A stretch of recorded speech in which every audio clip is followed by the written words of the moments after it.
Dr. Winters here with Jennifer, and we've made a couple other videos, and this video we want to talk about how to be the person that your kids and your grandkids want to hang out with because you're so interesting.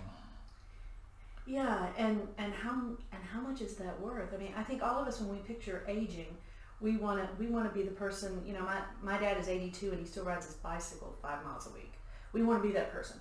We also want to be the person that's great to hang out with rich stories and great perspectives, and you know, that your kids and your grandkids love to be with because you're so fun.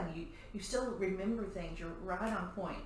I have a friend who says if you can find an elder person who still has everything clicking, that is the best time you could spend because they have great stories. It's a wonderful time, and on the other side of it is not being the person that when I would call my mom for many years, who was in various stages of dementia and eventually passed with Alzheimer's, you know, I would answer the question about the weather about 10 times per phone call, and that's not fun.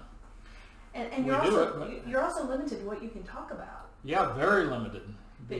There's no point of reference, and so everyone is looking for value for what they do, and I'm not here to sell anything at all, and I'm not getting paid for doing this. But how much is that worth to keep your brain in a place that you can still follow the conversation and you can still remember, you know, what happened last week and last month and 10 years ago, and you still know what's happening in current events, and you still know what's going on with the rest of the family, and you still remember everybody in the family.